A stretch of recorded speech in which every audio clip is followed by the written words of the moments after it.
잠깐 같이 기도하시겠습니다.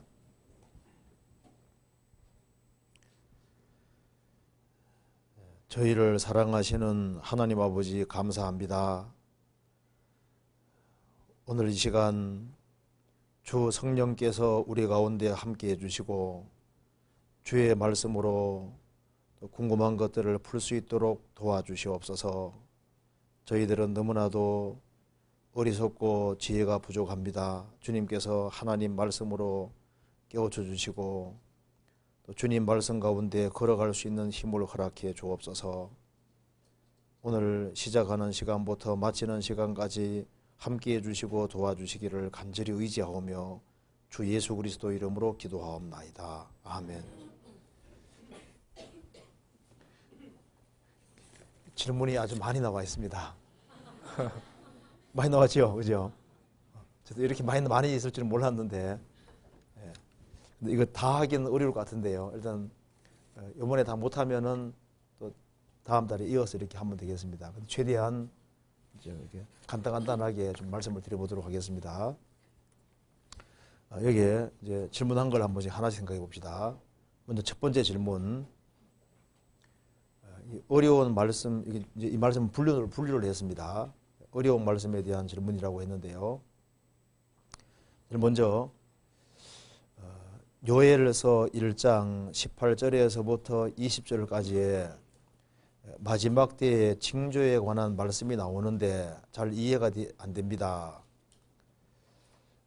18절부터 20절까지 말씀 먼저 잠깐 봅시다. 요엘서 1장입니다.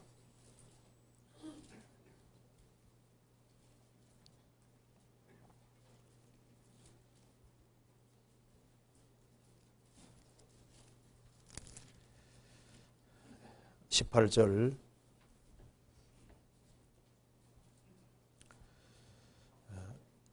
생축이 탄식하고 솥대가 민망해하니 이는 꼴이 없음이라.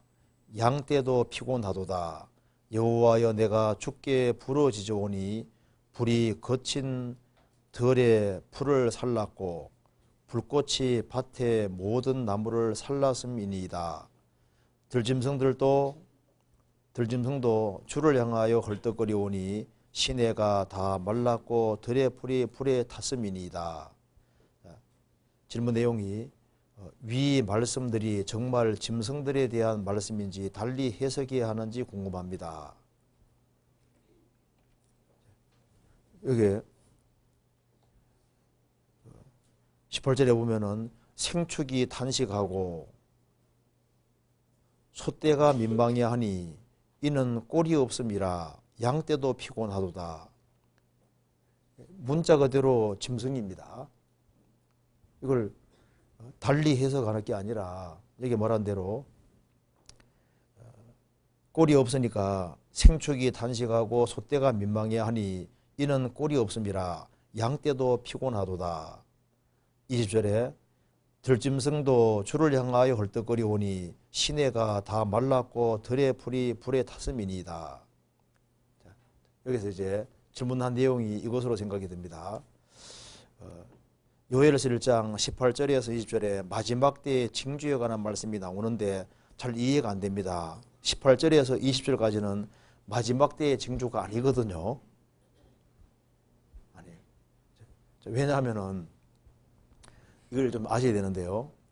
지금 요엘 선지자가 이제 요엘 그 시대에 있는 엄청난 재앙들을 이야기하면서 이제 여호와의 날을 얘기하고 있는 겁니다. 그러니까 이걸 중첩예언이라고 하는데요. 중첩예언이라고 하는데 이제 그 당대나 가까운 시일에 벌어지는 일을 이야기하면서 여호와의 날 제일 마지막 때에 있을 것을 얘기를 하는 거예요.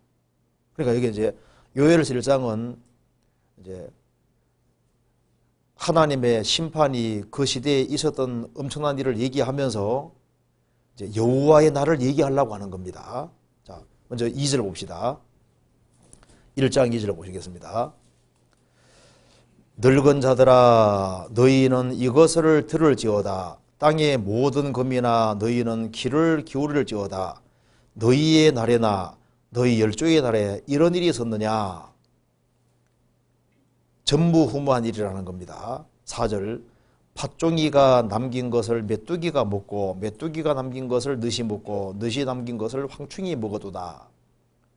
그러니까 메뚜기 재앙으로 아주 곡식들이 다 없어지는 거예요.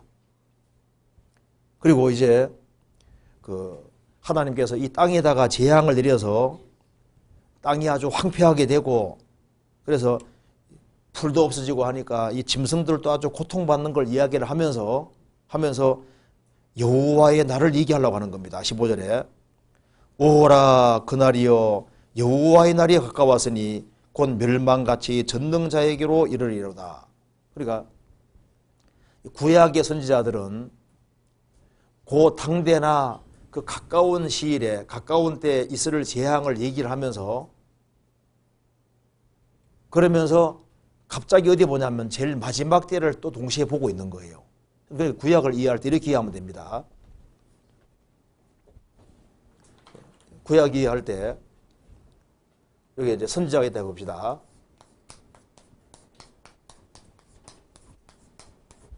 선지자가 있을 때 선지자는 이제 이 가까운 시대의 사건을 하나님 보여주십니다.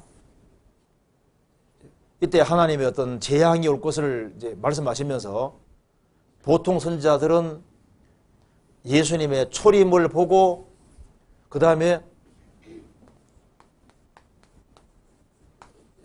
예수님의 재림으로 엄청난 재앙이 올 것을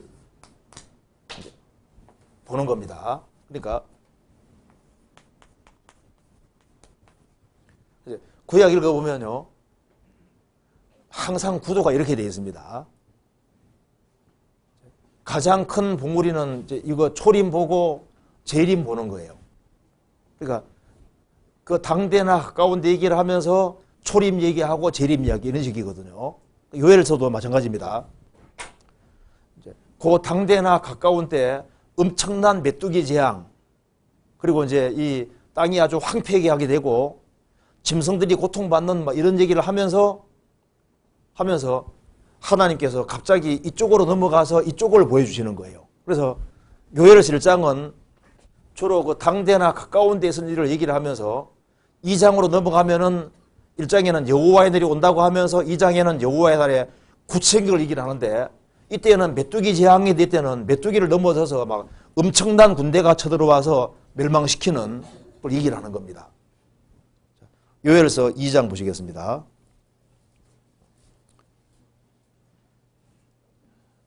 시온에서 나팔을 불며 나의 성산에서 호각을 불어 이 땅 거민으로 다 떨게 할지니 이는 여호와의 날이 이르게 됨이니라. 이제 임박하였으니. 그러니까 메뚜기 재앙을 얘기하고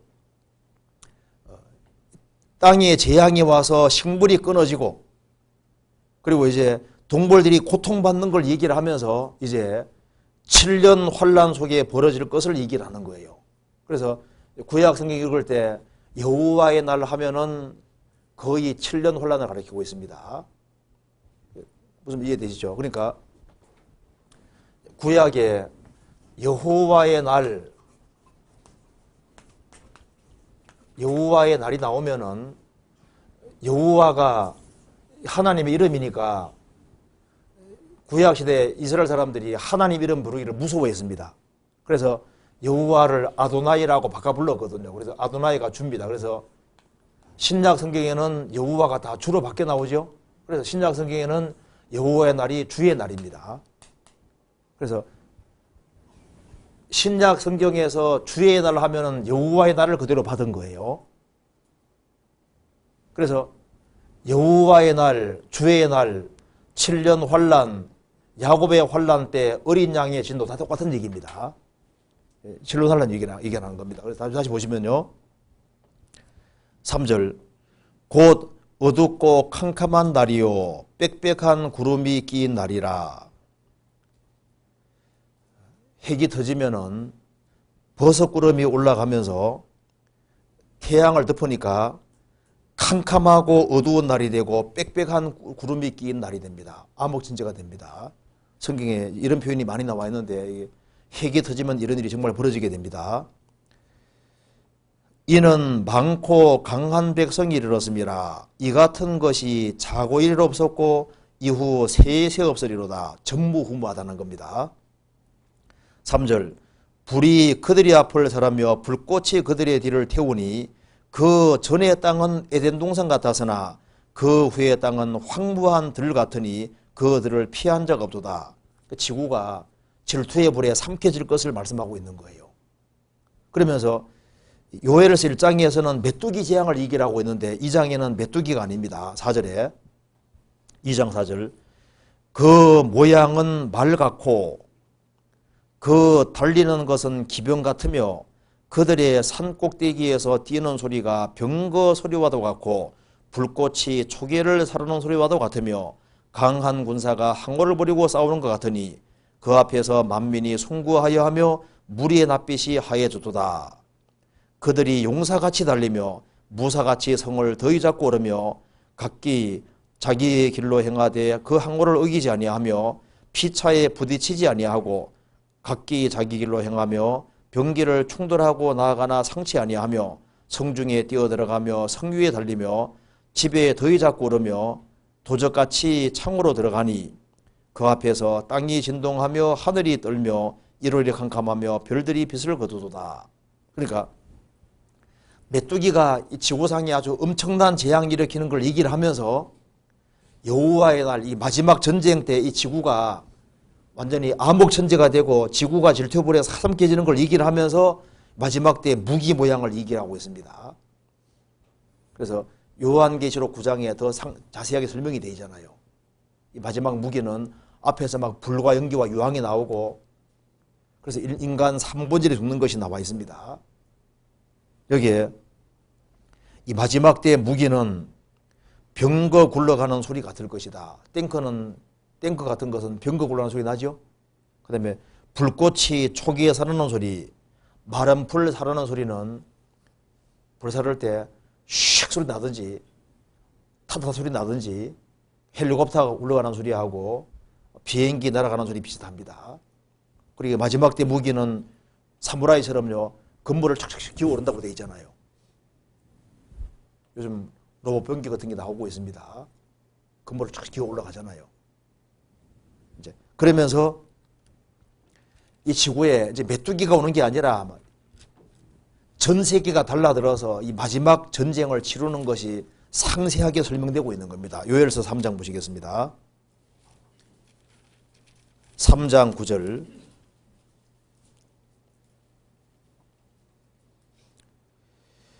너희는 열국이 이렇게 광포할지어다. 너희는 전쟁을 준비하고 용사를 격려하고 무사로 다 가까이 나와 올라오게 할지어다. 그래서 마지막 전쟁을 하게 됩니다. 12절 열국은 동하여 여호사밧 골짜기로 올라올지어다. 내가 거기 앉아서 사면의 열국을 다 심판하리로다. 너희는 나설서라 곡식이거도다. 와서 밟을지어다. 포도주들이 가득히 차고 포도독이 넘치니 그들의 악이 크미로다. 14절 15절 같이 읽겠습니다.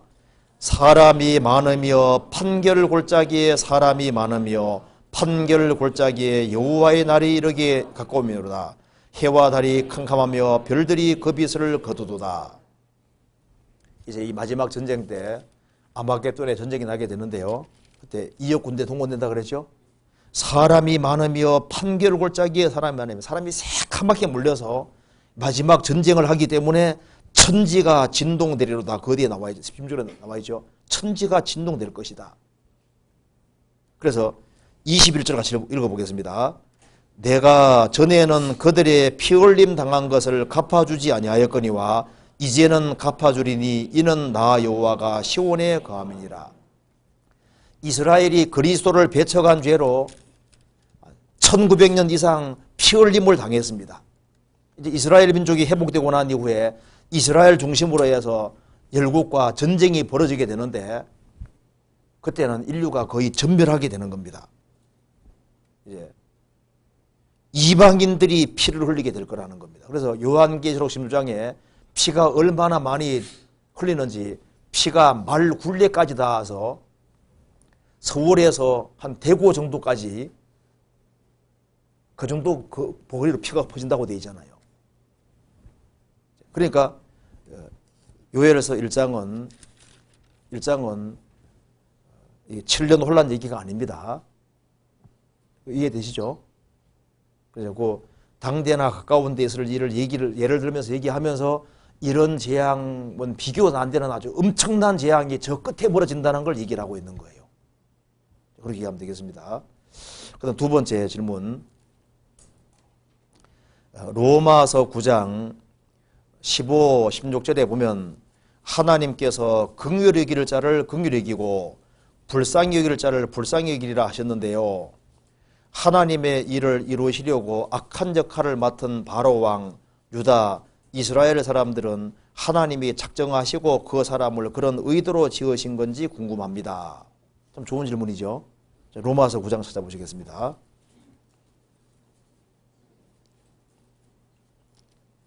재밌는 질문은 뒤에 많은데 로마서 9장 봅시다. 9장 15절 16절 보시겠습니다.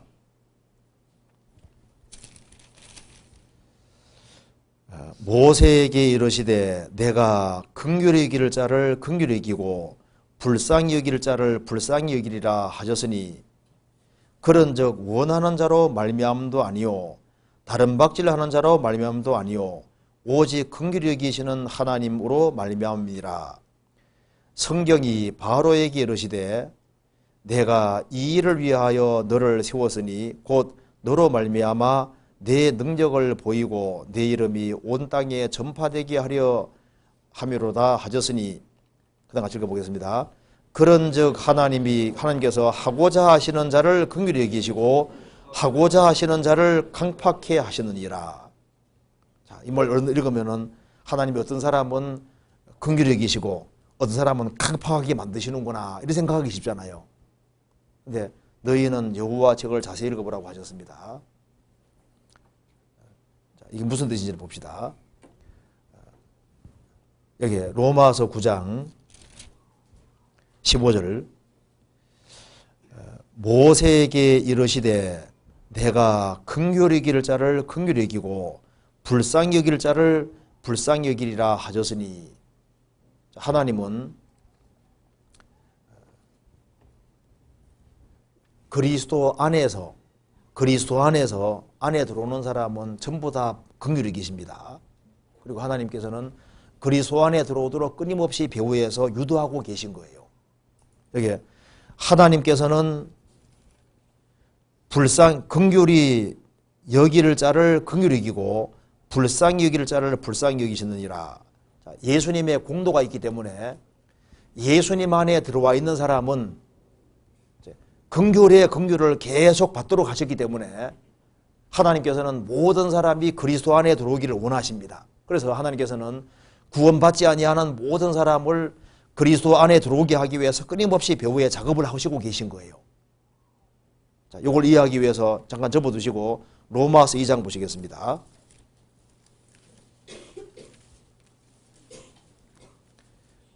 이 2장 4절에 보시겠습니다. 혹 내가 하나님의 인자하심이 너를 인도하여 회개케 하심을 알지 못하여 그의 인자하심과 용납하심과 길이 참으심의 풍성함을 멸시하느뇨. 다만 내 고집과 회개치 아니한 마음을 따라 진노의 날 곧 하나님의 의로우신 판단이 나타나는 그날의 말 진노를 내게 산도다. 혹 내가 하나님의 인자하심이 너를 인도하여 회개케 하심을 알지 못하여. 하나님은 인자하신 분이기 때문에 사람을 인도해서 회개케 해서 구원받게 하려고 하시는 겁니다. 그래서 그리스도 안에 들어오게 하기 위해서 끊임없이 배후 작업을 하시거든요. 그런데 인간은 그것을 계속 무시하는 거예요. 하나님의 인자하심과 용납하심과 길이 참으심의 풍성함을 멸시하느뇨. 그래서 고집을 부리면 부릴수록 진도가 점점 더 쌓여간다는 겁니다. 하나님께서는 모든 사람이 구원받기를 원하십니다. 그렇기 때문에 그리스도 안에 끌어들이기 위해서 배후 작업을 계속 하시는 거예요. 그런데 그리스도 안에 끝까지 들어오기를 거절하는 사람이 있거든요. 거절하는 사람은 하나님께서 강팍해 하신다 그 말은 내버려 둔다 그 말입니다. 끝까지 그리스도 안에 들어오기를 원치 않는 사람은 하나님께서 그 사람이 스스로 강팍하게 굴기 때문에 강팍하게 하기를 고집하는 사람은 오냐 네 할 테면 해봐 하고 내버려 두는 것이 강팍하게 만드시는 거예요. 로마서 9장 다시 봅시다. 18절 그런즉 하나님께서 하고자 하시는 자를 긍휼히 여기시고 하고자 하시는 자를 강팍히 하시느니라. 하나님께서는 배후에서 긍휼을 베푸시고 그리스도 안에 들어오도록 유도하셔서 그리스도 안에 들어온 사람에게는 무궁한 사랑과 긍휼을 나타내시는데 그걸 끝까지 거역하는 사람은 하나님께서 강팍히 하신다는 건 뭡니까? 내버려 둔다 그 말입니다. 자, 이걸 이해하기 위해서 이제 여기에 바로를 예를 들고 있습니다. 자, 하나님이 처음부터 파라오 왕을 강팍하게 만드셨습니까? 스스로 강팍했습니까? 하나님이 행하시는 기적을 보고 바로가 마음을 강팍히 하며 기적을 보고 강팍히 하며 계속 강팍하게 했거든요. 끝까지 안 돌이키니까 주님께서 오냐 이 할 테면 해봐 하고 내버려 두는 것이 강팍하게 만드시는 거예요. 성경에서 봅시다. 출애굽기 7장 보시겠습니다.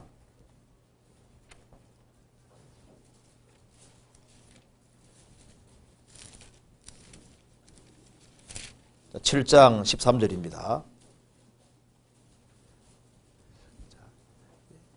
어떤 사람은 자기가 믿으려고 하고 부드러운 마음을 가지려고 하는데 하나님께서 일부러 너는 믿지 마라 하고 배후에서 너는 강팍하게 만들어가지고 강팍한 넣은 뜻이 아닙니다. 그럼 큰일 나는 거예요. 믿으려고 하는데 니는 안 돼 하고 주님께서 강팍하게 만들어서 못 믿게 만든다. 그렇게 생각하면 큰일 나는 겁니다. 아닙니다. 7장 13절 보시겠습니다. 그러나 바로의 마음이 강팍하여 그들을 듣지 아니하니 여호와의 말씀과 같으라. 바로의 마음이 강팍하여 스스로 강팍히 했습니다. 출애굽기 7장 22절 애굽 술객들도 자기의 술법으로 그와 같이 행함으로 바로의 마음이 강팍하여 그들을 듣지 아니하니 여호와의 말씀과 같으라. 마음이 강팍하고 하나님이 강팍하게 만든 것이 아니라 읽어보면은 먼저 파라오 왕이 강팍하게 했습니다. 계속적으로. 출애굽기 9장 보시겠습니다. 9장 35절 바로의 마음이 강팍하여 이스라엘 자손을 보내지 아니하였으니 여호와께서 모세에게 말씀하신 것 같으라. 바로의 마음이 강팍하여 이스라엘 자손을 보내지 않았다. 그래서 파라오 왕이 강팍히 하니까 하나님이 강팍하게 만드신 거예요. 강팍하게 만들었다는 것은 끝까지 강팍하게 굴면요 오냐 네 할 테면 해봐 하고 내버려 두면 더 강팍하게 되는 거예요. 그 말 이해되시죠? 자, 출애굽기 10장 보시겠습니다. 10장 27절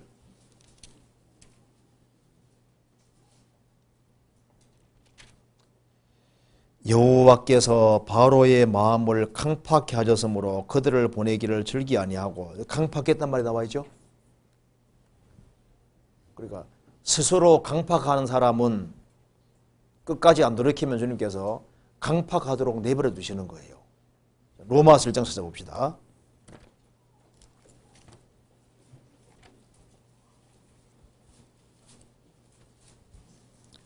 1장 28절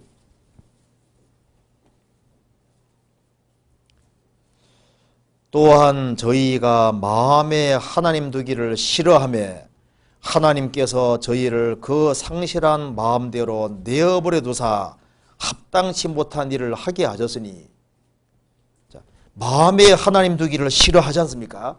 그리고 회개하기를 싫어합니다. 그걸 고집하면은 하나님께서 내버려 두사 합당치 못한 일을 하게 만드셨다, 하도록 내버려두다 그런 뜻인 겁니다. 26절, 이를 인하여 하나님께서 저희를 부끄러운 욕심에 내어버려 두셨으니 나는 여자끼리 남자끼리 살겠다고 고집부리면 오냐 할 테면 해봐 하고 주님께서 내버려 두시는 거예요.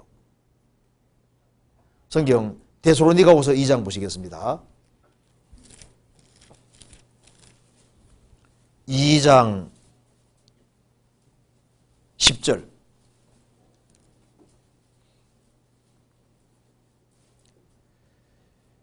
이러므로 하나님이, 여기 10절에 불의의 속임으로 멸망하는 자들에게 말이니 이는 저희가 진리의 사랑을 받지 아니하여 구원함을 얻지 못함이니라.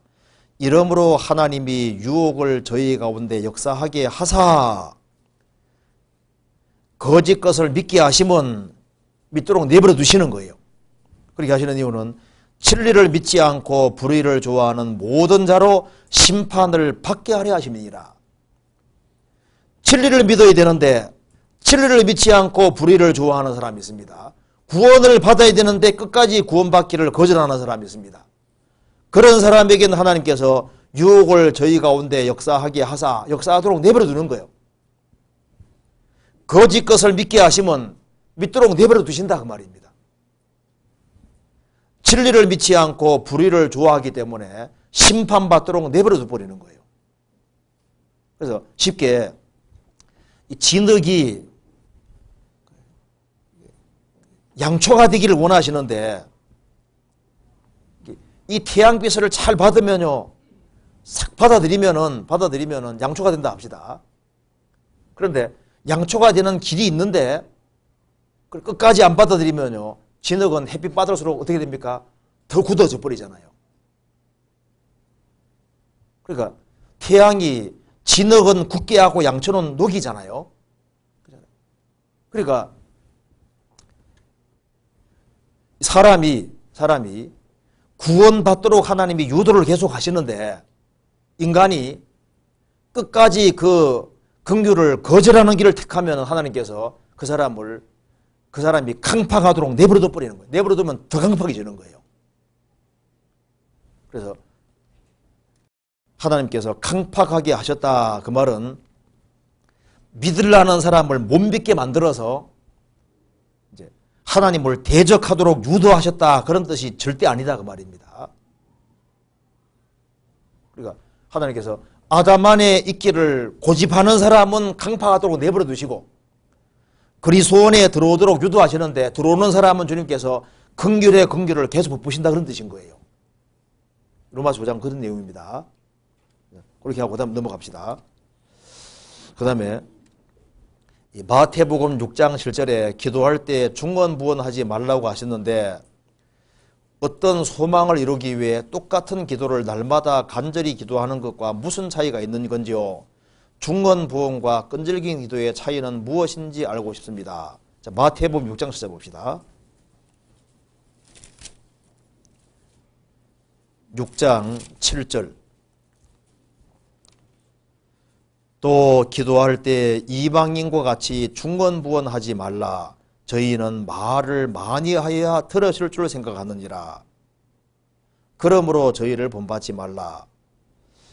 중언부언하지 마라. 그 말은 헛된 반복하지 마라 그런 뜻입니다. 그러니까 형식적인 반복은 소용이 없다는 뜻인 겁니다.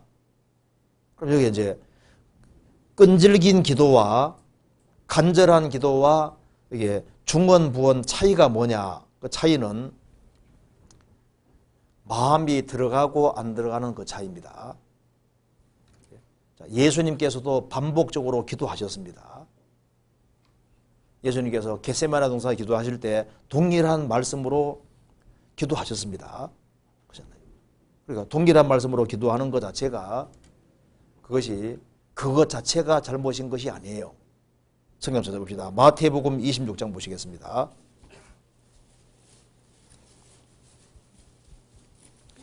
(26장) 44절.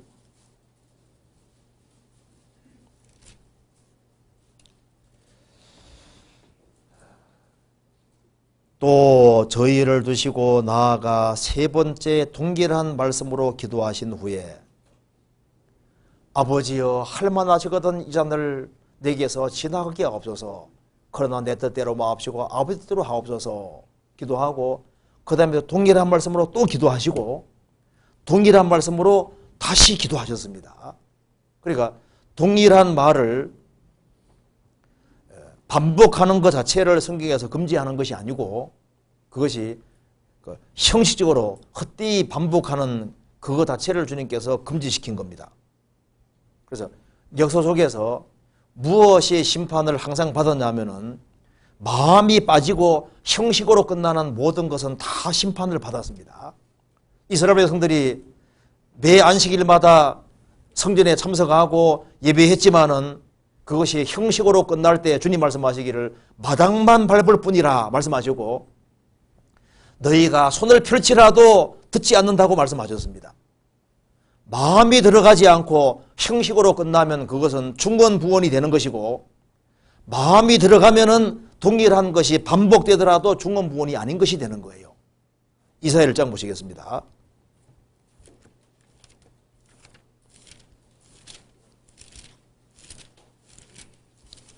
이사야 1장 12절 너희가 내 앞에 보이러 오니 그것을 누가 너희에게 요구하였느냐 내 마당만 밟을 뿐이니라 헛된 재물을 다시 가져오지 말라. 14절 내 마음이 너희의 월삭과 정한 절기를 싫어하나니 그것이 내게 무거운 짐이라 내가 지기에 곤비하였느니라. 너희가 손을 펼 때 내가 눈을 가리우고 너희가 많이 기도할지라도 내가 듣지 아니하리니 이는 너희 손에 피가 가득함이니라. 이스라엘 백성들이 손을 들고 기도하지만은 죄 가운데 살면서 죄에 안 돌이키고 기도하는 겁니다.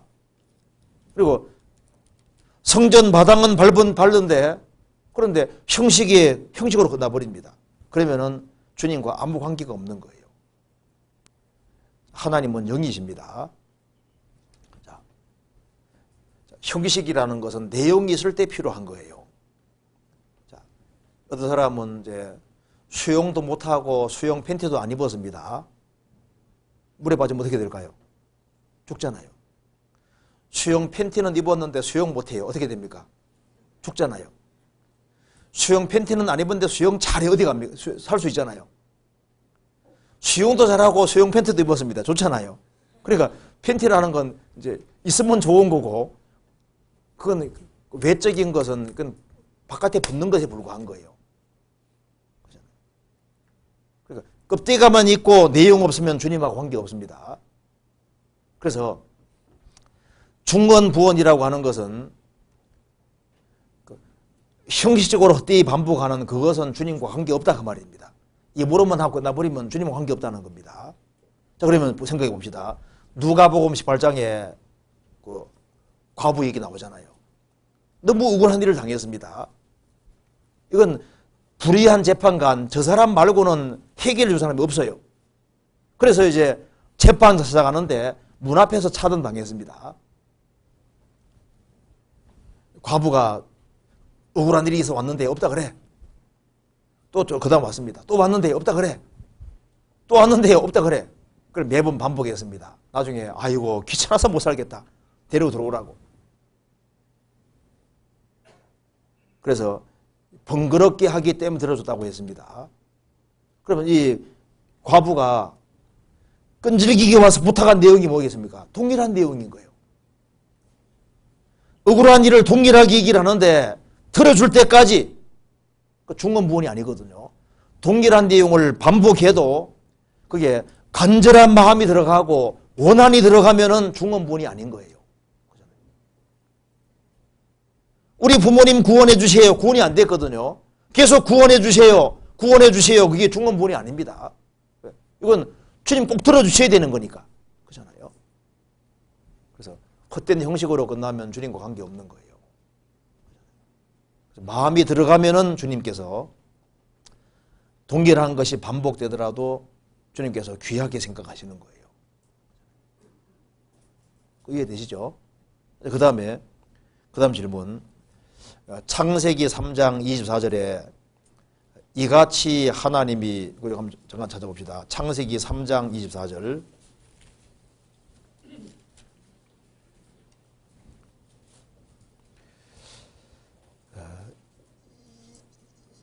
이같이 하나님이 그 사람을 쫓아내시고 에덴 동산 동편에 그룹들과 두루두는 화영금을 두어 생명나무의 길을 지키게 하시니라. 이 말씀에서 그룹, 화염금, 생명나무의 길은 무슨 의미인지 알고 싶습니다. 아담 하와가 죄를 지은 이후에 하나님께서 그룹 천사들을 보내서 생명나무의 길을 지키게 하시면서 인간이 생명과를 따먹지 못하게 막으셨습니다. 그래서 두루두는 불칼을 두셔서 생명과를 따먹기 위해 들어오면은 칼에 맞아 죽게 되는 거예요. 그럼 여기서 이제 그룹은 뭐냐? 하나님을 가까이 섬기는 천사라고 성경에 설명하고 있습니다. 그룹은 천사고 하나님을 아주 가까이 섬기는 천사입니다. 천사가 위계가 있는데요. 성경에 서랍천사, 그룹천사는 하나님을 아주 가까이 섬기는 천사입니다. 천사도 질서가 쫙 있습니다. 천사 가운데 3분의 1이 살아간 것이 마귀죠. 마귀도 질서가 있거든요. 있는데 보통 무당들 속에 들어가는 귀신은 하등마귀입니다. 졸개마귀들인 거예요. 진짜 고등마귀는 따로 있습니다. 지금 우리나라가 굉장히 미신적이었잖아요, 과거에.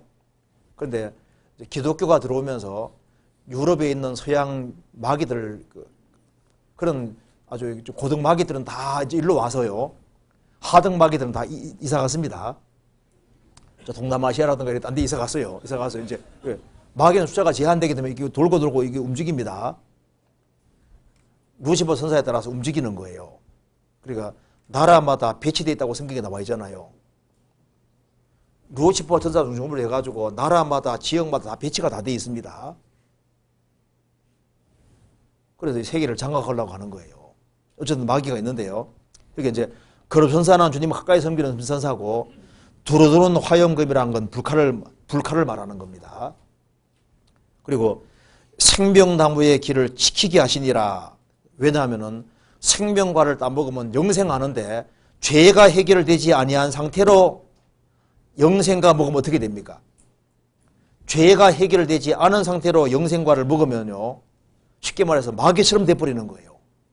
그렇기 때문에 구원받지 아니한 상태로 생명과를 먹으면 큰일 나는 거예요. 죄가 해결이 되지 아니한 상태로 먹으면은 그 사람은 구원받지 못할 뿐 아니라 쉽게 말해서 마귀처럼 되는 겁니다. 그래서 예수님께서 오실 때까지는 이 생명과를 누구든지 다 먹을 수 없는 거예요. 그래서 예수님께서 그러니까 생명나무의 길을 막으신 것은 뭡니까? 하나님의 자비와 사랑이다, 그 말입니다. 그리고 이제 예수님이 이 세상에 오셔서 우리 대신 여기 화영금을 맞으셔야 되는 겁니다. 예수님 화영금을 맞은 것이 바로 십자가입니다. 자, 이거 잠깐 적고 찾아봅시다. 스가랴 13장 보시겠습니다.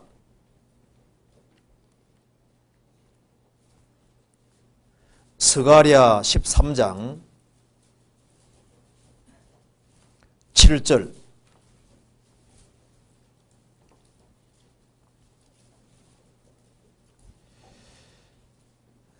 (1324페이지입니다) 만군의 여호와가 말하노라. 칼아 깨어서 내 목자 내 짝된 자를 치라. 목자를 치면 양이 흩어지려니와 작은 자들을 위해는 내가 내 손을 들이우리라.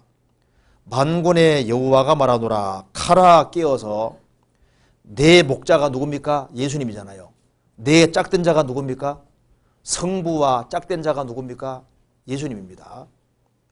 태초에 말씀이 계시니라. 이 말씀이 하나님과 함께 계셨으니 이 말씀은 곧 하나님이시니라. 삼위일체 하나님인 거예요. 그러니까 성부와 짝된 자가 성자 예수님입니다. 그러니까 예수님은 빌립보서 2장에 말한 대로 성부와 동등된 자입니다. 하나님과 동등되신 분인데 동등됨을 최어서 여기지 아니하시고 짝된 자, 내 목자, 내 짝된 자를 치라. 예수님이 십자가에 죽을 걸 말씀하신 겁니다. 목자를 치면 양이 흩어지려니와 작은 자들을 위해는 내가 내 손을 들이우리라. 신약에도 인용되어 있습니다. 그래서 칼아 깨어서 내 목자, 내 짝된 자를 치라. 성자 하나님이 오셔서 우리 대신 칼을 맞으신 겁니다.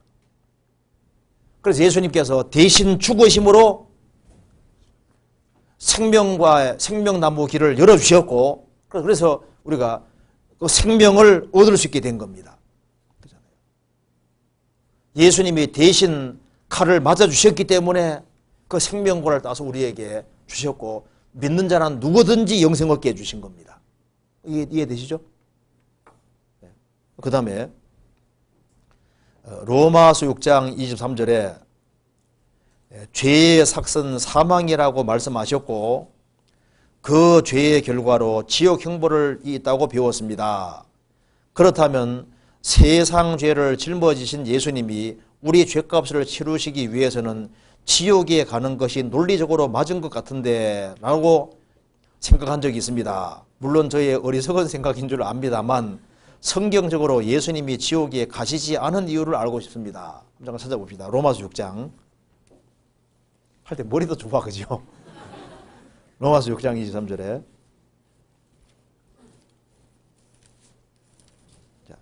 6장 23절 같이 읽어보겠습니다.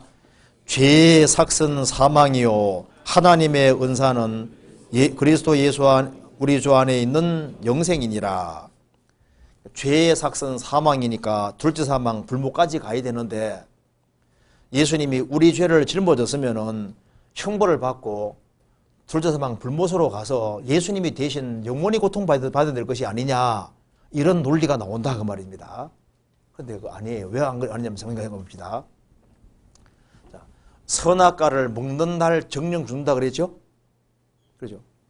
자, 아담은 몸으로 불순종해서 선악과를 먹었습니다. 자, 선악과를 먹은 그 결과로 영이 하나님과 교통이 끊어지고 그리고 이제 멸망하게 됐잖아요. 그죠?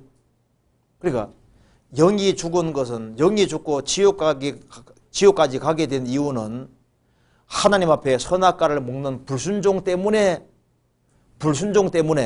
그것 때문에 결과로 영이 죽고 지옥까지 가게 된 거예요.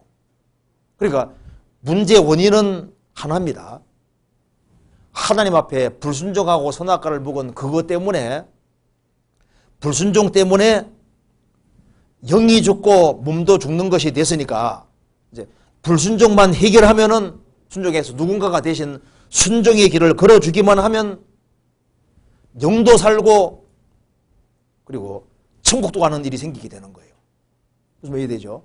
그러니까 원인이 하나이기 때문에 하나만 해결하면 되거든요. 그래서 한 사람이 순종치 아니함으로 많은 사람이 죄인 된 것 같이 한 사람이 순종함으로 많은 사람이 의인 되리라. 그러니까 불순종 때문에 그거로 영이 죽고 지옥까지 가게 됐으니까 누가 대신 순종해 줄 사람만 있으면은 그 문제는 풀리게 돼 있는 거예요. 자, 로마서 6장 19절 보시겠습니다. 19절 같이 읽겠습니다. 한 사람의 순종치 아니함으로 5장 19절 같이 읽읍시다. 같이 읽겠습니다. 한 사람의 순종치 아니함으로 많은 사람이 죄인 된 것 같이 한 사람의 순종하심으로 많은 사람이 의인이 되리라. 그러니까 영이 죽고 지옥까지 가게 된 것은 결과적인 것인데 이런 결과가 왜 생겼느냐? 몸을 사용해서 불순종한 그것 때문에 선악과 먹은 불순종 그것 때문에 결과적으로 모든 문제가 생겼으니까 이제 예수님이 대신 몸을 입고 오셔서 불순종을 해결하시면은 아버지 말씀에 순종해서 순종하는 길을 택하기만 하면은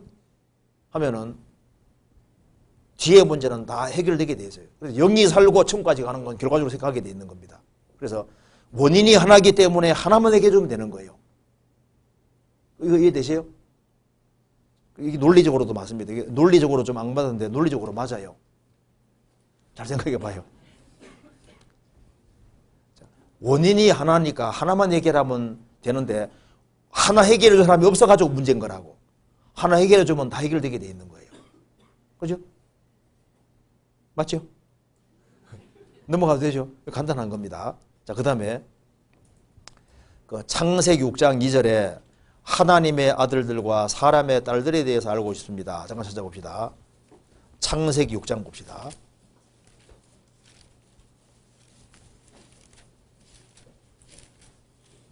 창세기 6장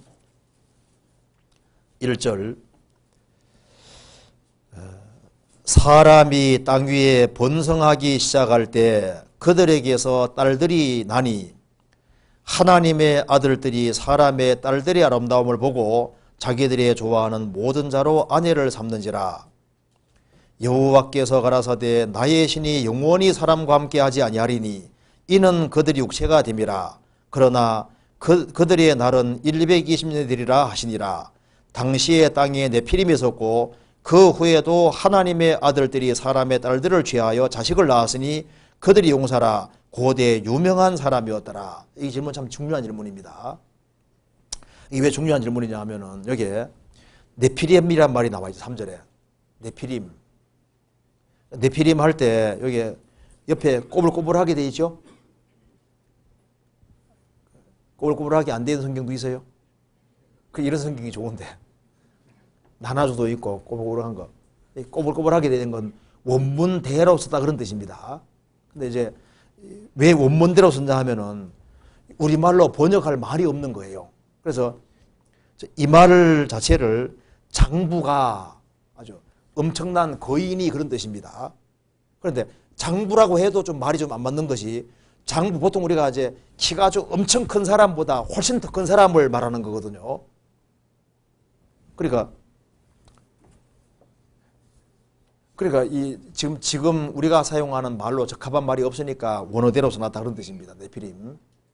근데 네피림이 어떤 사람 주장하기를 하나님의 아들들과 사람의 딸들이 결혼해서 네피림이 태어났으니 그러니까 이것은 하나님의 아들들은 천사를 가리키는 것이고 천사하고 사람이 죄 지어가지고 네피림이 생겼다 이렇게 말하는 사람이 있는데 아닙니다. 왜 아니냐면 잘 보세요. 4절에 당시에 땅에 네피림이 있었고 즉 하나님의 아들들과 사람의 딸이 섞이기 전에도 당시에 땅에 네피림이 이미 있었고 가끔씩 덩치 큰 사람이 나타났다 그 말입니다. 그리고 그 후에도 하나님의 아들들과 사람의 딸들이 섞인 그 이후에도 하나님의 아들들이 사람의 딸들을 취하여 자식을 낳았는데 거기에서도 네피림 덩치 큰 사람들이 나타났는데 그들이 용사라 고대 유명한 사람들이었더라. 그래서 화석에 나오잖아요. 보통 한 4m가 넘는 사람들이 나옵니다. 그러니까 4m가 넘는 사람들이 나오니까 엄청 크잖아요. 그러니까 그런 사람은 우리가 보통 장부다 말하기도 좀 어렵고 그거보다 더 크니까 원어대로 써놓은 거예요. 원어대로. 이태리 석탄광에서 3.4m 사람이 나왔습니다. 키가 3.4m 막 4m가 되는 사람이 나오니까 그러니까 아주 엄청 큰 사람이 있었는데 덩치가 크니까 힘도 좋을 거 아니에요? 그러니까 그런 사람들이 고대 유명한 사람이었다 그 말입니다. 그러면 여기서 하나님의 아들들이 누구냐? 어떤 사람은 천사라고 하는데 천사가 아닙니다. 천사가 타락해서 사람의 딸들하고 성적으로 죄 지었다. 그래서 네피림 태어났다. 이게 안 맞는 말인 거예요. 왜? 섞이기 전에도 네피림이 있었으니까. 그렇잖아요. 그리고 천사들은 영이기 때문에 자식을 낳을 수 있는 그런 힘이 없어요. 누가복음 20장에 천사는 결혼 못한다고 했습니다. 영이기 때문에 자식 낳을 수가 없어요. 생식 능력이 없다 그 말입니다.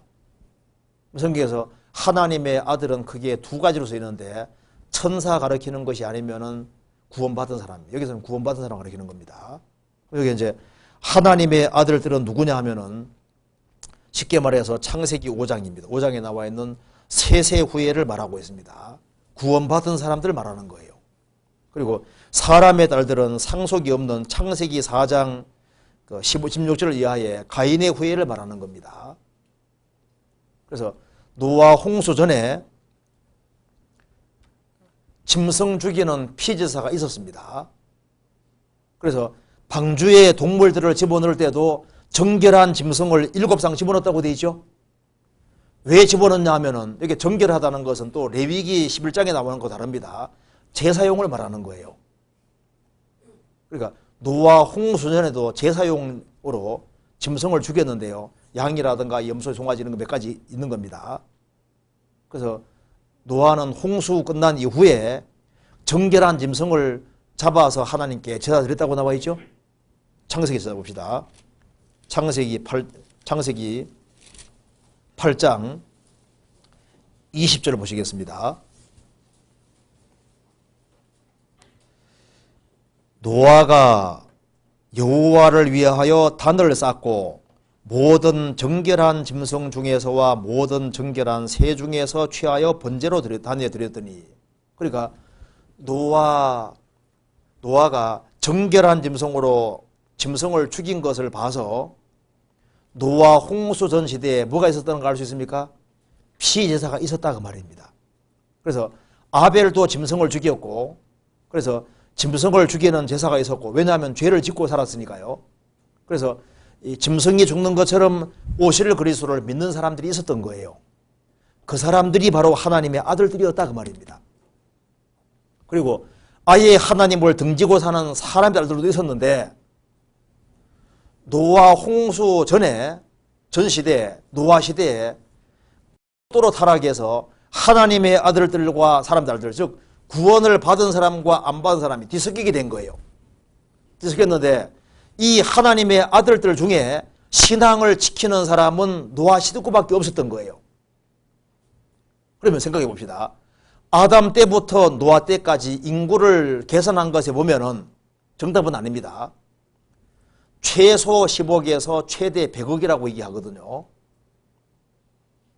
그러니까 뭐 대충 생각해도 한 10몇억 인구가 살고 있었을 거다 그 말입니다. 그러니까 땅덩어리가 하나였으니까 북적대고 살고 있었을 거 아니에요? 그럼 그 중에 영혼이 구원받고 천국 가는 사람이 겨우 8명이겠냐 그 말이에요. 아니다 그 말입니다. 그게 하나님의 아들로 구별된 사람들이 많이 있었던 거예요. 그런데 세계적인 홍수가 왔을 때 육체가 살리심 받은 사람은 8명밖에 없거든요. 나머지는 다 죽었는데 가인의 후손들은 주님과 관계없는 사람이니까 당연히 멸망해야 될 거 아니에요. 그런데 이 하나님의 아들들은 짐승을 죽이면서 오실 그리스도를 바랐던 사람들이거든요. 오실 그리스도를 바랐는데 세상이 너무 타락하다 보니까 세상에 휩쓸려버린 거예요.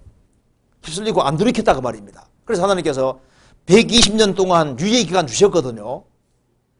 그럼에도 불구하고 안 돌이키니까 하나님께서 방주를 짓게 하신 거예요. 짓게 하시고, 그리고 이제 노아 식구들을 집어넣고 동물들을 집어넣고 홍수를 내리셨다 그 말입니다. 내리셔서 이 하나님의 아들로 구별된 사람들이 많이 있는데 이 사람들은 세세 후손과 다르니까, 가인 후손과 다르니까 짐승을 죽이면서 오실 그리스도를 바란 사람들이니까 예수님이 죄값을 완전히 지불할 때까지 옥에 가두어 뒀다고 성경에 나온다 그 말입니다. 성경에서 봅시다. 베드로 전서 3장 보시겠습니다.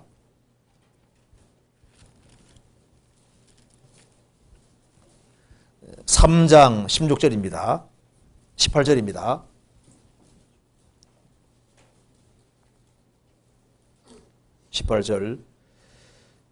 그리스도께서도 한 번 죄를 위하여 죽으사 의인으로서 불의한 자를 대신하셨으니 이는 우리를 하나님 앞으로 인도하려 하심이라. 육체로는 죽임을 당하시고 영으로 살리심을 받으셨으니, 자, 예수님이 십자가에 죽으시고 부활하는 그 3일 동안 무슨 일을 하셨느냐? 예수님께서 하신 일이 있습니다. 19절, 저가 또한 영으로 옥이 있는 영들에게 전파하시니라. 이건 천국도 아니고 지옥도 아닙니다. 연옥도 아닙니다. 주님께서 노아 홍수 전시대 때 그때 세세 후손들 하나님의 아들들을 위해서도 가둬둔 것이 있는 거예요. 그게 옥입니다. 그들은 20절, 그들은 옥에 있는 영들, 그들은 전에 노아의 날 방주 예비할 동안 하나님이 오래 참고 기다리실 때 창세기 6장에 120년이라 했습니다. 기다리실 때 순종치 아니하던 자들이라, 하나님의 아들들이라, 세세의 후손들이라 그 말입니다. 방주에서 물로 말미암아 구원을 얻은 자가 몇 명뿐이니 겨우 8명이라. 그러니까 육체가 살아남은 사람은 8명밖에 없는 거예요. 나머지는 징계로 다 죽은 겁니다. 그래서 이 사람들은 예수님이 오실 때까지 옥이라는 곳에 가두어 있었단 말입니다. 그래서 예수님이 이제 오셔서 죄값 다 지불하셨기 때문에 그 사람들을 끄집어내 주신 겁니다. 베드로전서 4장 6절 같이 읽겠습니다. 이를 위하여 죽은 자들에게도 복음이 전파되었으니 이는 육체로는 사람처럼 심판을 받으나 영으로는 하나님처럼 살게 하려 함이니라. 이 말은 이제 사람이 죽음 건너가 다시 구원 기회했다는 뜻이 아닙니다. 이를 위하여 죽은 자들에게도 누굽니까? 여기 3장에 나와 있는 옥에 있는 영들이 말하는 겁니다. 죽은 자들, 하나님 아들들입니다. 죽은 자들에게도 복음이 전파되었으니 주님이 죄값을 다 지불한 걸 완성한 걸 전해주신 겁니다. 이는 육체로는 사람처럼 심판을 받으나 육체로는 징계받아 죽었잖아요. 그러나 영으로는 하나님처럼 살게 함이니라. 이 사람들은 오실 그리스도를 바라던 사람들인 거예요. 받아서 징계로 제명대로 못살고 죽었다 그 말입니다. 그러니까 하나님의 아들로 구별된 사람 중에 제명대로 산 사람은 누구밖에 없습니까? 노아이들 식구밖에 없고 나머지는 징계로 다 죽은 거예요. 그런데 징계로 죽었지만은 이 사람들은 짐승을 죽여서 피를 흘리면서 오실 그리스도를 바란 사람들이니까 메시아를 믿었던 사람이고 신앙을 못 지키고 이제 세상에 딸려서 죄 가운데 섞여 살아가지고 징계로 죽임 당한 겁니다. 그러니까 이 사람들은 지옥 가면 안 되잖아요. 그러니까 하나님께서 옥이라는 곳에 가두어 두시고 예수님 오실 때까지, 그래서 예수님이 오셨기 때문에 이제 이 사람들을 다시 끄집어내 준 것을 얘기를 하면서 말씀하고 있다고 말입니다. 그러면 베드로 사도가 왜 이것을 거론하냐 하면은 하나님의 아들로 구별된 사람들이 구별되어 살지 아니하고 세상 사람과 섞여 살 때 징계가 있지 않았느냐. 그래 너희들 이제 하나님의 아들로 구별됐는데 너희들도 이제 구원받기 전에 죄 지은 것을 족하게 생각하고 이제 구원받고 난 이후에는 하나님 뜻을 따라 구별되어 살아야 될 것을 말씀하시면서 너희들도 만일 구원받기 전과 같이 죄를 짓게 되면은 노아 홍수전 시대에 세세호선들 짝이 난다 그 말입니다. 너희들도 징계로 아주 혼날 수 있으니까 죽을 수 있으니까 정신 차리라고 하시면서 얘기를 하고 있는 거예요. 그러면은 신약 시대에 구원받은 사람이 죄를 지어서 징계로 죽으면은 옥에 들어가느냐? 물론 아닙니다. 이건 노아 홍수던 시대 사람에게 하시는 말씀이다 그 말입니다. 그런데 제명대로 못 사는 수가 생기니까 정신 바짝 차리라 하시면서 이 예를 그 사이에 예를 하나 딱 집어넣은 거예요. 이해되세요? 그러니까 구원받고 난 이후에 구원받은 사람이 구원받기 전 구원받기 전처럼 구원받지 아니한 사람과 이렇게 어울려서 죄 짓고 살면은 구별을 살지 아니하면은 징계로 너희들도 죽는 경우가 생긴다는 것을 예를 드시면서 창세기 6장에 하나님 아들들 세세호선을 예를 들고 있다 그 말입니다. 이 사람들이 이렇게 혼난 적이 있는데 너희들도 징계로 죽을 수 있으니까 정직받아 살리고 구별되어 살아라 하시면서 얘기를 하는 거예요. 그래서 4장 2절 그 후로는 다시 사람의 정욕을 좇지 않고 오직 하나님의 뜻을 좇아 육체의 남은 때를 살게 하려 함이니라. 너희가 음란과 정욕과 술취함과 방탕과 연락과 무법한 우상숭배를 하여 이방인의 뜻을 좇아하는 것이 지나간 때가 족하도다. 그러니까 이제 죄 이제 그만 지었으면 됐으니까 딱 구별돼서 바르게 살 생각하라 그 말입니다. 이 내용 어렵지 않죠? 안 어렵죠? 네. 설명 다시 안 해도 되겠죠? 그러니까 노아 홍수 전 시대에 인구가 그렇게 많은데 8명만 천국 가는 게 아니에요. 그잖아요. 인구가 그렇게 많은데 8명만 천국 가겠습니까? 아닌 거예요. 노아 홍수 전 시대 때도 아담은요, 노아 할아버지 라멕 살 때도 살아 있었거든요. 노아 할아버지 라멕 있을 때 아담이 살고 있었습니다. 그러니까 아담이 여호와에 대한 지식을 확실히 가지고 있는 사람인데 여호와에 대한 지식이 많이 있는 거예요.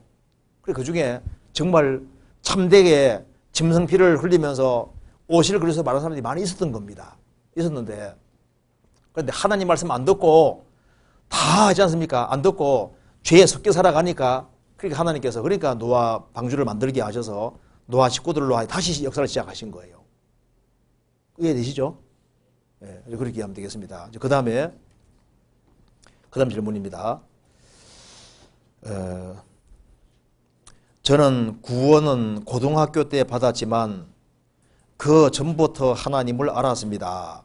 구원 받기 전에 기도를 많이 했는데 기도 응답도 많이 받았습니다. 구원 받지 않은 사람의 기도도 이렇게 응답해 주시는지요? 참 질문 잘 하셨습니다. 맞습니다. 기도 응답의 종류가 크게 2가지가 있는데 창조주로서 응답해 주는 응답이 있거든요. 그래서 기도 생활을 열심히 하는 사람은 하나님의 존재를 알려주기 위해서 하나님께서 그 기도 응답해 주는 일이 있습니다. 그래서 기도 응답이 있기 때문에 하나님 존재를 아주 확실하게 믿는 사람들이 있어요. 그러면 주님이 응답해 주시는 이유는 그러니까 내가 살아계신 게 확실하니까 구원 받도록 그렇게 하기 위해 응답해 주시는 겁니다. 예수님 당시에도 예수님이 그들의 필요를 채워주셨잖아요. 10명의 문둥병자가 있는데 10명 문둥병자 주님 다 낫게 도와주셨습니다. 그런데 한 사람 사마리아 사람은 와서 살해했잖아요. 나머지는 병만 고침받았고 영혼까지 구원받은 건 아닙니다. 그리고 요한복음 5장에도 38년 된 병자 주님 낫게 해주셨습니다. 그런데 예수님께서 더 심한 게 생기지 않도록 죄 짓지 말아야 했습니다. 더 심한 것이 뭡니까? 너 잘못하면은 나 배척할 수도 있다 그런 뜻입니다. 병은 낫게 해주셨지만은 주님께서 아직 구원까지 허락한 건 아니었어요.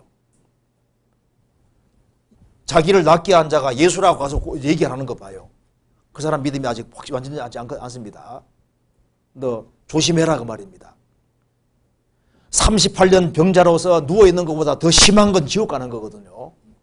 너 정신 바짝 안 차리면은 더 심한 게 생길 수 있으니까 정찰이라는 뜻인 겁니다. 그리고 그 사람이 이제 천국 갈 수도 있고 안 갈 수도 있는데 그건 우리가 모를 일입니다. 주님께서 주의를 주셨거든요. 조심하라고. 하나님은 모든 사람을 만드신 분입니다. 그렇기 때문에 피조물로서 조물주에게 부르주자면 여러 가지로 응답해 주시는 거 있어요. 그러니까 하나님 계신 것이 맞으니까 사실이니까 어떻게 천국 가야 되느냐? 그리스도를 믿고 구원받아야 된다 그 말입니다. 그래서 예수님 당시 예수님이 많은 사람에게 응답해 주셨지만 다 구원받은 게 아니었거든요. 그잖아요. 지금도 주님께서 창조주로서 피조물에게 필요한 걸 내려주시고 여러 가지로 응답해 주셔서 도움 주십니다. 그렇게 하는 이유는 그리스도 믿고 구원받게 하기 위한 거예요. 그리고 이제 구원받은 하나님 자녀로서 응답해 주는 것은 아버지로서 응답해 주시는 겁니다.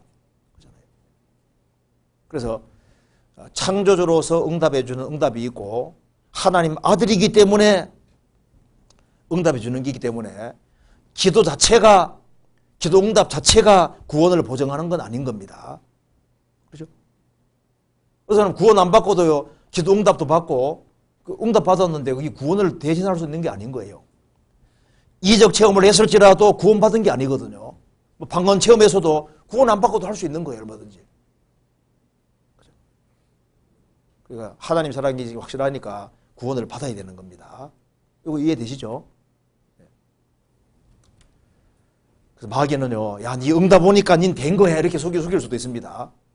응답 와도 확실히 속죄받고 구원받아야 되는 거예요. 그렇잖아요. 그렇게 하면 되겠습니다. 그 다음에 고난과 징기의 차이점은 무엇입니까? 또 야고보서 1장 13절에 하나님은 아무 사람도 시험치 않는다고 하셨는데 제가 시험을 받고 고난을 당하는 이유는 무엇인지요? 먼저 고난과 징기의 차이점은 무엇입니까? 먼저 이렇게 간단하게 생각해 봅시다. 보통 성경 속에서 고난이라 할 때는 그리스도인을 더 성숙되게 하기 위해서 또 특별한 좋은 목적이 있어서 하나님께서 어려움을 주실 때 그걸 고난이라고 하는 거예요. 그리고 징계라고 하는 것은 죄와 관련되는 겁니다. 죄와. 그래서 하나님 자녀가 된 사람이 죄를 지었을 때 일종의 훈계와 책망으로 내려오는 것은 징계인 거예요.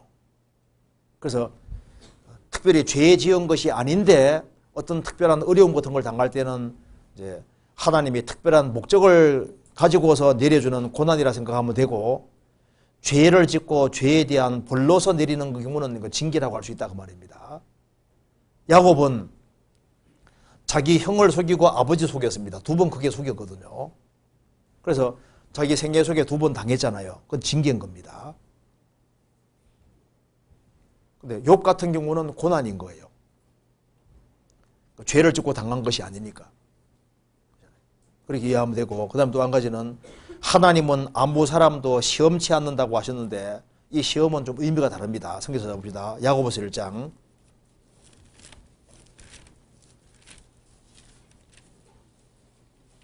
13절입니다.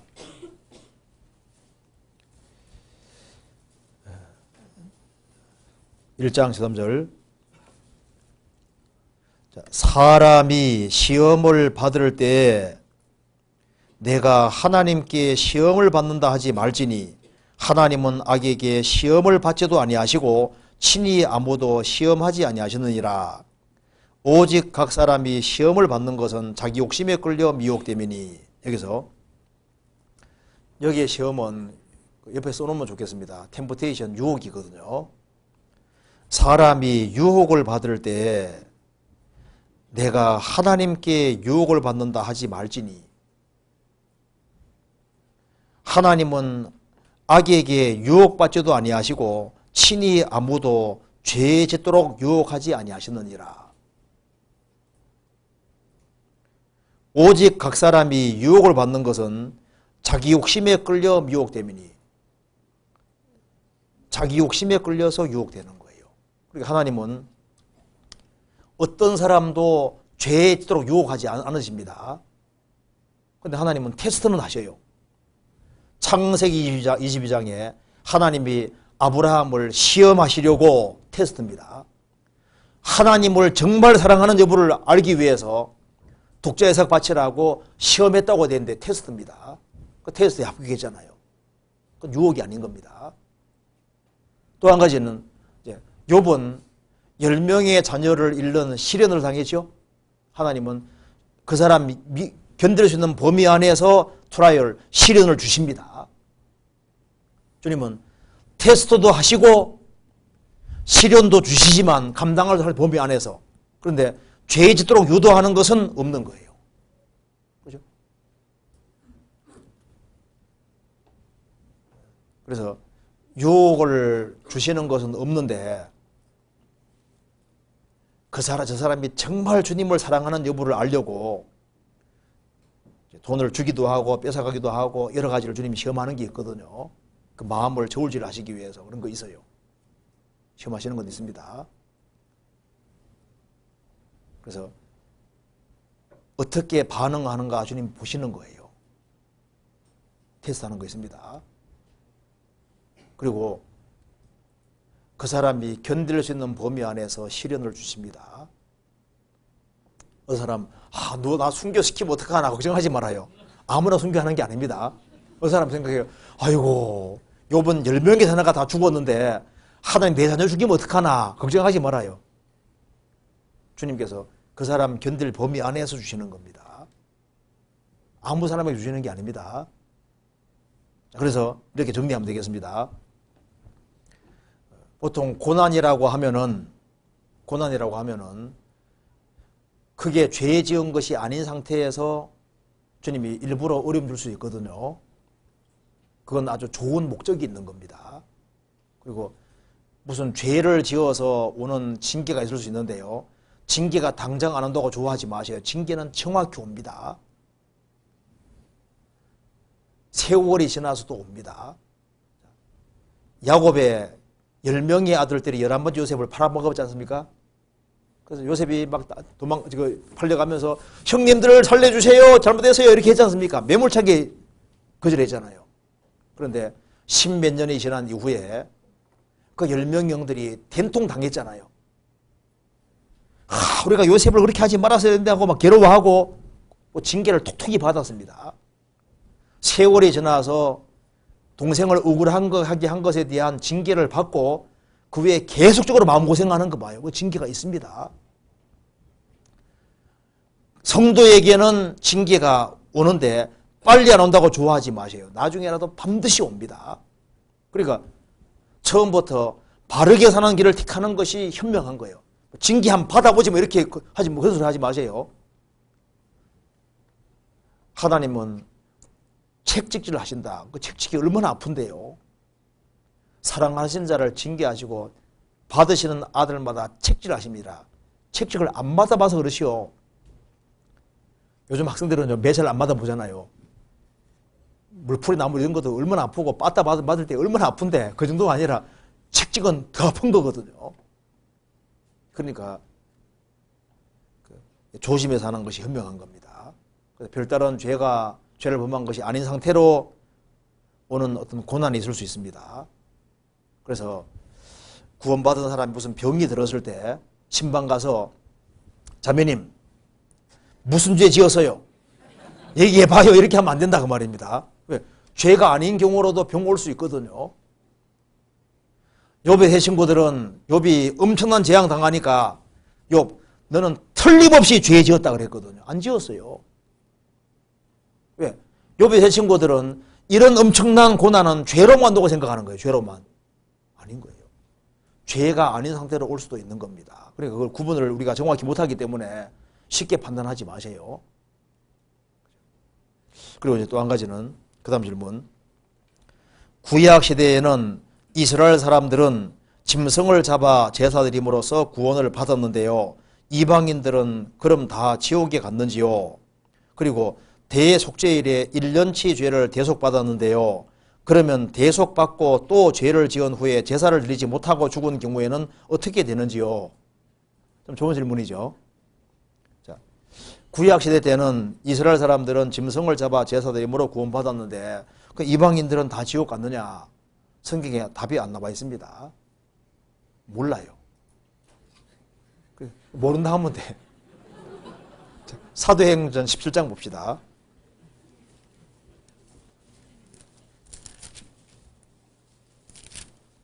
자, 17장 30절을 같이 읽어보겠습니다.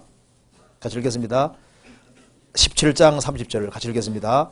알지 못하던 시대에는 하나님이 허물치 아니하셨거니와 이제는 어디든지 사람을 다 명하사 회개하라 하셨으니. 자, 알지 못하던 시대에는 이 내용은 이렇게 됩니다. 바울 사도가 아테네에 지금 전도하러 갔습니다. 그런데 바울 사도가 아테네에 전도하러 오기 전까지는 아테네 사람은 성경도 없고 복음 들어본 적이 없는 거예요. 그래서 알지 못하던 시대에는 하나님이 허물치 아니하셨거니와 너희들을 왜 예수 배척했느냐? 왜 성경 배척했느냐? 그걸 안 묻는다 그 말입니다. 근데 이제는 어디든지 사람을 다 명하사 회개하라 하셨다. 그러니까 심판 기준이 좀 다를 겁니다. 다를 거니까. 그럼 어떻게 취급할 거냐? 우리가 몰라요. 그리고 이 구약 시대 때 또 이제 신약 시대를 할지라도 여기에 어린애들도 많이 있잖아요. 복음 한 번도 못 접했는데 무조건 지옥 아니에요. 우리는 모릅니다. 모르니까 성경에서는 몰라도 되니까 안 적어놨으니까 이제 주님 앞에 가서 물어봅시다 하면 되는 거예요. 맞죠? 이거는 안 나와 있잖아요. 그리고 구약시대 때 대속죄일 날 1년 제사 드리고 대속을 받았는데 그 다음에 1년 동안 기다리지 못하고 그 사이에 죄 짓고 죽으면 어떻게 되느냐 그러잖아요. 성경 한번 찾아봅시다. 히브리서 9장 보시겠습니다. 9장 15절.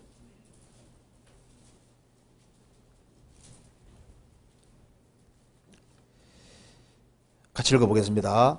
이를 인하여 그는 새 언약의 중보니 이는 첫 언약 때의 범한 죄를 속하려고 죽어사 부르심을 입은 자로 하여금 영원한 기업의 약속을 얻게 하려 하심이니라. 히브리서 11장 보시면은 믿음장입니다. 다 천국 가는 길은 뭡니까? 다 믿음인 거예요. 그러니까 짐승의 피 자체는 오실 그리스도를 설명하는 겁니다. 구약 시대 사람들도 오실 그리스도를 믿음으로 구원받는 거예요. 그 믿음이 구원한 것이지 그 짐승 피 자체는 죄를 사한 것이 아니라고 되어 있거든요. 그것은 그리스도를 설명하는 그림자라고 되어 있는 거예요. 그래서 구약 시대든 신약 시대든 간에 결국은 믿음으로 구원을 받는 겁니다. 그래서 여기에 설명하기를 히브리서 9장 15절에 이를 인하여 그는 예수님은 새 언약의 중보니 이는 첫 언약 때 구약 시대입니다. 구약 시대의 범한 죄를 속하려고 죽어사 그러니까 구약 시대 사람 죄도 속한 것이 뭡니까? 예수님의 죽음이 속한 거예요. 그래서 부르심을 입은 자로 하여금 부르심 입은 자는 누굽니까? 그 피를 흘리면서 오실 그리스도를 믿었던 사람인 거예요. 그 사람들로 하여금 영원한 기업의 약속을 얻게 하려 하심이니라. 그러니까 구약 시대든 신약 시대든 간에 다 그리스도를 믿음으로 천국 가는 겁니다. 그래서 1년 제사 드리고 대속 받았는데 또 죄를 지었는데 그 이후에 제사 못 드리고 죽었다. 그럼 어떻게 되느냐?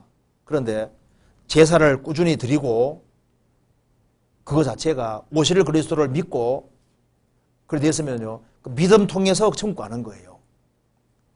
짐승 피제사 자체가 그것은 성경에 말씀하기를 그림자라고. 그래서 사람이 천국 가는 것은 오실 그리스도를 믿는 믿음으로 결국은 구원받는 겁니다. 그러면 여기서 이제 그러면 혹 대속받고 죄 지은 후에 제사를 드리지 못하고 죽은 건 어떻게 되느냐? 그래서 제사 드리든 안 드리든 간에 그리스도를 확실하게 믿는 그 믿음 가지고 천국 가는 거예요. 그 피제사를 이제 대수결 제사 딱 드리고 난 이후에 하루만 지나가도요.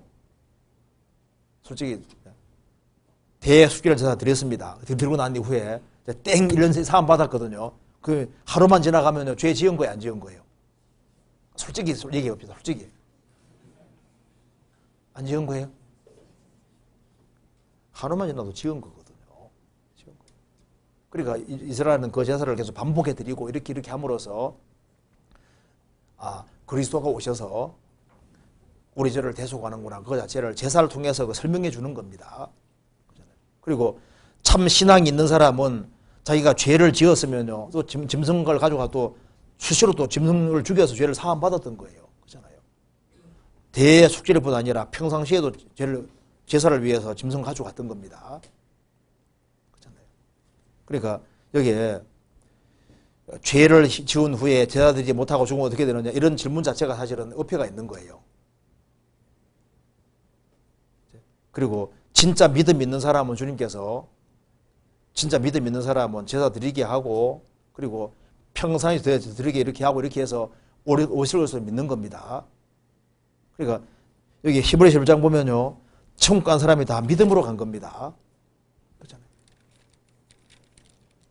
믿는 사람이 제사를 행하는 거예요. 그렇잖아요.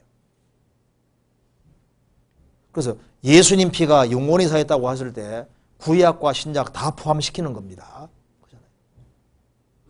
그래서 그러면 이제 질문할 때 죄 지은 후에 제사를 드리지 못하고 죽으면 어떻게 되느냐, 이런 질문이 사실 필요 없는 질문입니다. 이 질문 자체가 사실 어폐가 있는 거예요. 1년 제사 드리고 죄 지은 후에 제사를 못 드리고 죽은 경우는 어떻게 되느냐, 이런 경우는 어떻게 되느냐, 성경에 답이 없잖아요. 정답은 없습니다.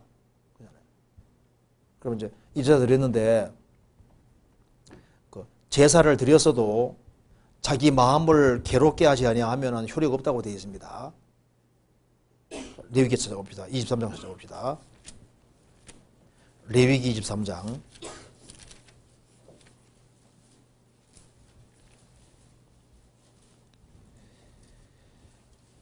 23장 26절을 보시겠습니다.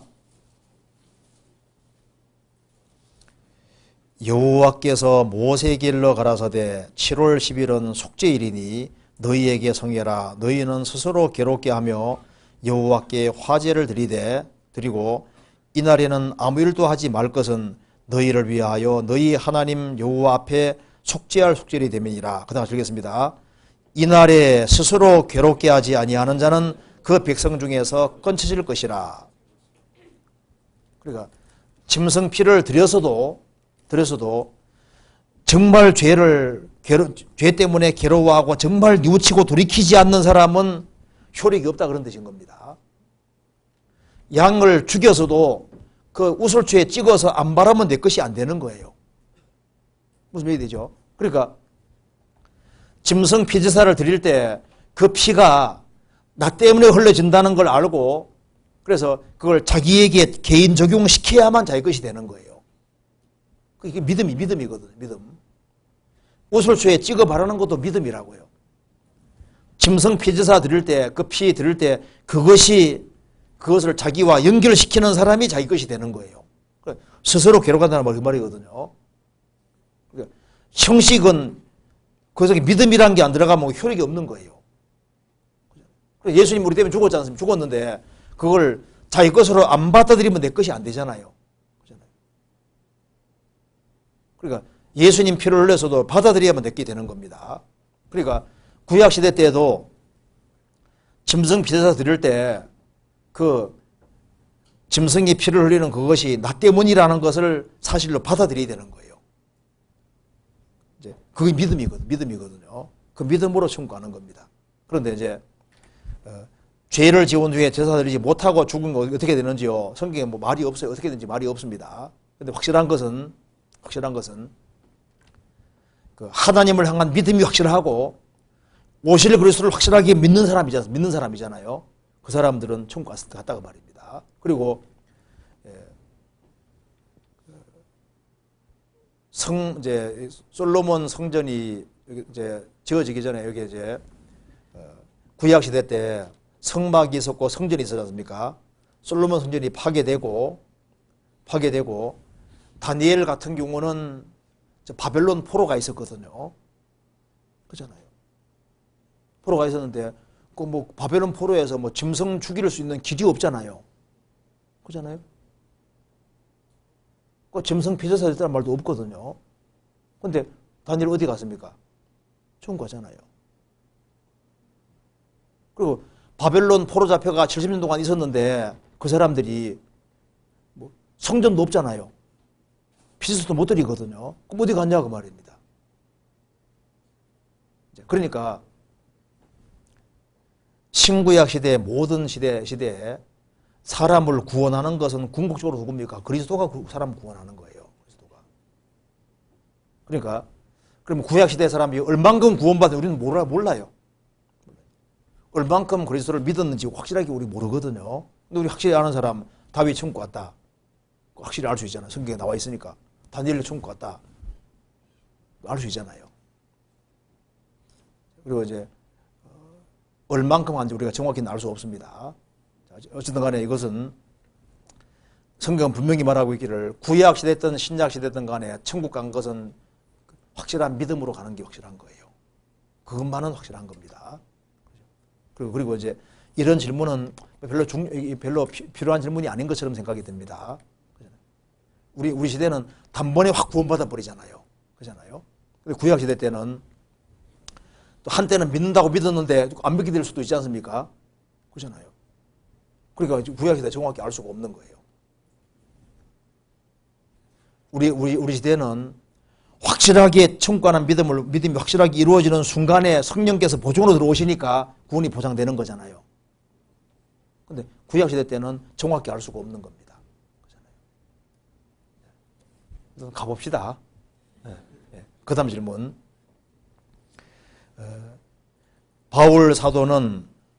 사도 바울은 구원받기 전부터 성경에 대한 지식이 많았던 것 같습니다. 사도 바울이 구원받기 전부터 알았던 성경에 대한 지식은 호세아서의 하나님을 아는 지식, 베드로후서 3장 18절에 그리스도를 아는 지식과 같은 지식인지요? 이것도 좋은 질문입니다. 바울 사도가 구원받기 전에 구약 성경을 거의 달달 외우다시피 아는 사람입니다. 그는 가말리엘 문화에서 공부한 사람입니다. 성경이 아주 해박한 사람인 거예요. 그런데 그는 잘못 알고 있었습니다. 메시아 상을 잘못 알고 있었던 거예요. 그럼 메시아가 온다는 건 알고 있었는데 정치적인 메시아인 줄 알았습니다. 로마를 박살내고 독립시켜주는 그런 종류의 메시아인 줄 알았습니다. 그래서 알았다면 영광의 주를 못 받지 않았을 거라고 나와 있잖아요. 그러니까 왜 바울 사도가 구원받기 전에 교회를 핍박했냐 하면은 나사렛 목수의 아들 십자가에 죽은 예수가 어떻게 메시아냐 그 말입니다. 저희가 성경 배우기로는 메시아가 오시면 로마를 정복하고 영광스러운 나라 세운다고 자기도 그렇게 알고 있었던 겁니다. 근데 그건 재림하는 그리스도인데 몰랐던 거예요. 그래서 이제 구원받고 나니까 성경을 한쪽만 알고 있던 것이 다른 쪽도 알게 됐잖아요. 초림하는 그리스도 알게 됐다 그 말입니다. 그래서 그는 그리스도를 더 알기를 간절히 갈망했고 그리스도를 더 알기 위해서 모든 것을 배설물로 여겼던 거예요. 그리고 그리스도 아는 지식에 자라가야죠. 그러니까 여기서 이제 질문한 내용이 호세아서에 나와 있는 하나님을 아는 지식과 바울 사도가 구원받기 전부터 알았던 성경에 대한 지식은 호세아서에서 말하는 하나님 아는 지식과 같은 지식인가 했는데요. 바울 사도가 구원받기 전에는 반쪽만 알고 있었던 거예요. 반쪽 지식입니다. 그럼 호세아서 말하는 여호와라는 지식은 뭘 말하냐 하면은 회개하고 구원받는 지식입니다. 성경 찾아봅시다. 호세아 찾아봅시다.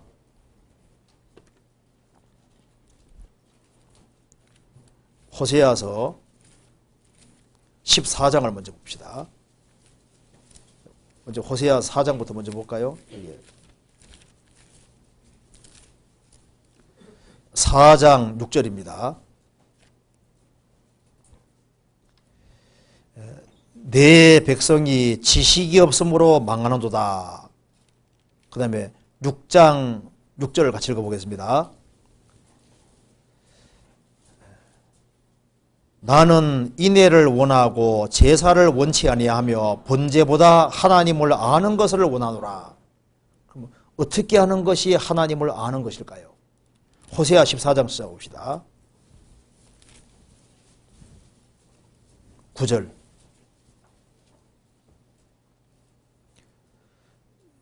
누가 지혜가 있어 이런 일을 깨달으며 누가 총명이 있어 이런 일을 알겠느냐.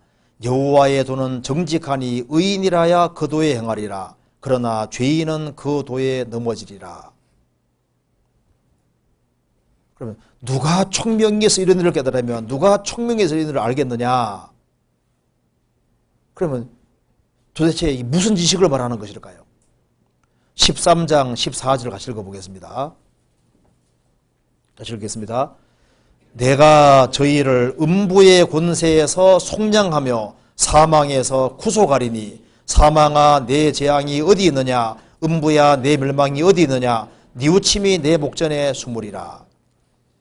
내가 저희를 음부의 권세에서 지역 권세에서 속량 건져내며 사망에서 구속하리니. 그러니까 하나님을 아는 참된 지식은 회개하고 구원을 받는 지식을 말하는 거예요. 그래서 회개하고 구원 받으려면 자기가 죄인인 걸 깨우쳐야 되는 거거든요. 그래서 하나님이 십계명을 주시고 성막 제도를 주신 겁니다. 십계명 앞에서 죄인인 걸 깨닫고 그 다음에 성막에서 피를 통해서 구원받도록 하신 거예요. 그건 뭘 말하냐면은 죄인인 걸 깨닫고 결국은 그리스도의 공로를 믿어야 될 것을 설명해 주기 위한 겁니다. 그렇잖아요. 여기 이제 호세에서 하나님 아는 지식이 뭐냐면 음부의 권세에서 건짐받는 그 지식이거든요. 그러니까 바울 사도는 하나님을 믿었지만은 율법주의에 빠져 있는 겁니다. 그는 경건한 바리새인으로서 율법주의 청구하는 줄 알았습니다. 그런데 행위로 청구하는 것이 아니구나. 그래서 그리스도를 믿음으로 청구하는구나. 그걸 확실히 깨우친 겁니다. 그러니까 바울 사도는 반쪽 지식을 가지고 있었던 겁니다. 반쪽 지식을. 그래서 지식은 지식인데 반쪽밖에 모르는 지식인 거예요. 그래서 구원받고 난 이후에 구약 성경이 그 얘기였구나. 그걸 나중에 깨우친 겁니다. 그래서 몰랐던 거예요, 사실은. 자, 그렇게 하고 그 다음에 여기 스가랴 2장 1절에 내가 또 눈을 들어 본즉 한 사람이 손에 그 줄에 한 사람이 청량줄을 그 손에 잡았기로.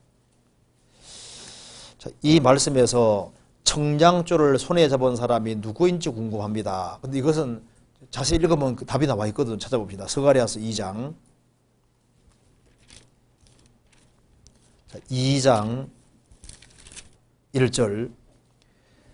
내가 또 눈을 들어 본즉 한 사람이 청량줄을 그 손에 잡았기로. 그 청량줄을 잡았다 그랬죠. 근데 그 뒤에 보면은 2절. 내가 어디로 가느냐 물은정 내게 대답하되 예루살렘을 청량하여 그 장광 길이와 넓이를 보고자 하노라 할 때 내게 말하는 천사가 나가매 다른 천사가 나와서 그를 맞으며. 그래 청량줄을 잡은 사람이 누굽니까? 천사잖아요. 근데 천사를 왜 사람이라고 했느냐? 그것은 천사가 사람 모습을 취한 겁니다. 창세기 18장에 아브라함에게 세 천사가 나타났는데 두 사람은 천사고 한 명은 예수님이라고 되어 있죠. 세 사람이 나타났는데 한 명은 예수님이고 한 명은 천사라고 성경에 설명이 되어 있어요. 근데 왜 사람인데 천사냐? 천사가 사람 모습을 취했기 때문에 그런 겁니다. 그렇게 하면 되겠습니다. 그 다음 질문. 수월, 음부, 지옥, 낙원, 천국 각각의 개념을 정확히 알고 싶습니다. 천년왕국 후에 영원한 천국과 지옥으로 나눠지기 전에 구원받은 성도들이 죽어서 아직 천국에 가지 않고 지금은 모두 다 낙원에 있는 건지요? 낙원은 천주교에서 말하는 연옥과 비슷한 개념인지요? 간단하게 도표를 보겠습니다. 성경 이 말이 좀 헷갈리죠? 이렇게 이해하면 됩니다. 자, 이 사람은 영혼과 육체로 되어 있는데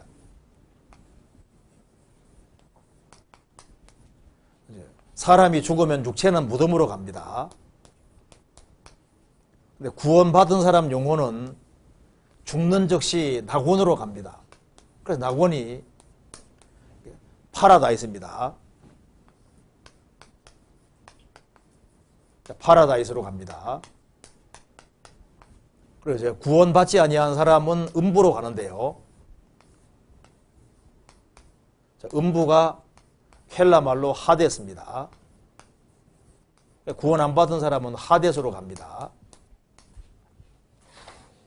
그리고 이제 천정왕국을 사이에 두고 부활이 있는데, 이제 구원받은 사람 몸이 나오고 낙원에 있는 영혼이 나와서 영혼 육체가 가장 아름답게 재결합이 되는데요. 씨앗이 꽃이 되는 것처럼, 애벌레가 나비가 되는 것처럼 영광스럽게 부활해서 부활의 몸을 입고 천년 동안 왕노릇하고, 그 다음에 영원한 새 하늘과 새 땅에 삽니다. 여기 이제 새라고 할 때 헬라 말로 카이노스인데요. 질적으로 새로운 그런 뜻이니까 이런 하늘과 땅과는 완전히 달라요. 그러니까 쉽게 말해서 이 지구가 쉽게 말하면 씨입니다. 씨인데 새 땅은 씨가 꽃이 되는 것처럼 땅 자체가 차원 다른 땅으로 바뀌어지는 거예요. 그러니까 차원 다른 하늘과 땅으로 바꾸시고 그 세계 속에 부활의 몸을 입고 살게 하시는 것이 하나님의 궁극적인 계획입니다. 우리 몸을 뜯어오시는 거예요. 그런데 그 다음에 무덤의 육체를 끄집어내고 음부의 영혼을 끄집어내서 영혼 육체를 재결합시켜서 가장 흉측하게 재결합을 시키는데요. 그래서 부활시켜서 행한 대로 심판해서 불못에 집어넣습니다. 이 불못을 집어넣는데 이 불못이 다른 말로 지옥인데요. 그래서 헬라 말로 게헨나입니다. 게헨나. 구원 안 받은 사람은 궁극적으로 게헨나 불못으로 들어가는 거예요. 여기는 영혼 육체 같이 가는 겁니다. 그러면은 구약 성경에는, 구약 시대 때는 죽음 건너편의 세계는 전부 다 음부라고 되어 있는데요. 죽음 건너편의 세계 음부가 수월입니다. 그러니까 구원받지 아니한 사람들이든 받은 사람이든 간에 성경에서 음부란 말은 꼭 나쁘게 쓰이는 게 아닙니다. 구약 성경에는. 구약 성경에는 죽음 건너편의 세계를 전부 다 그냥 소홀로 했기 때문에 문맥에 따라서 볼 수밖에 없어요. 그래서 구약 성경의 소홀은 전집합으로 굉장히 포괄적인 용어입니다.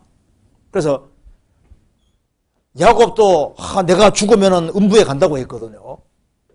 음부라는 건 죽음 건너편의 세계를 말하는 거예요. 그러니까 음부란 말은 죽음 건너편의 세계니까 문맥에 보면은 악인들이 가는 곳도 음부라고 했고 구원받은 사람이 가는 곳도 음부라고 했기 때문에 음부란 말은 이 포괄적인 용어인데 예수님이 오셔서 예수님은 정확히 용어 정리해 주신 겁니다. 정확히 구원받은 사람은 파라다이스, 안 받은 사람은 음부로 간다고 되어 있고 영혼 육체가 결합이 돼서 구원 안 받은 사람은 게헨나로 간다고 하신 겁니다. 그러니까 이제 우리는 구원받은 사람은 죽으면 어디 가느냐, 뭐 낙원 간다, 천국 간다, 똑같은 얘기인 겁니다. 어차피 갈 거니까요. 주님 계신 세계 속에 가니까 그렇게 이해하면 되겠습니다. 캠퍼스에 전도하기 위해서는 다른 친구들과 구별되고 경건하게 살아야 한다고 배웠습니다. 그런데 친구들은 왜 다른 친구들처럼 술도 안 마시고 담배도 안 피우냐고 묻습니다. 친구들에게 어떤 말씀으로 답해줘야 할까요? 관련된 말씀을 부탁드립니다. 이제 전도하다 보니까 경건하게 살아야 된다고 했는데 친구들은 왜 다른 친구들처럼 술도 안 마시고 담배도 안 피우냐 이렇게 묻는다 그 말입니다. 친구들 어떻게 말해야 되느냐? 성경으로 얘기하는 게 제일 좋아요. 하나님 말씀하시기를 성경에서는 쳐다보지도 말라고 했다. 그렇게 해서 세계에서 가장 많이 팔리는 성경책이 그렇게 말하고 있다. 이렇게 말하는 게 제일 좋은 겁니다. 우리 목사님이 그러던데 이렇게 하면 안 돼요. 그렇게 그러면 안 됩니다. 성경에 그렇게 되어 있습니다. 이렇게 말해줘야 되거든요. 찾아봅시다. 잠언 23장.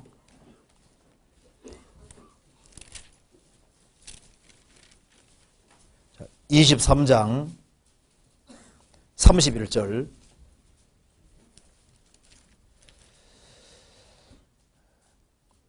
포도주는 붉고 잔에서 번쩍이며 순하게 내려가나니 너는 그것을 보지도 말지어다.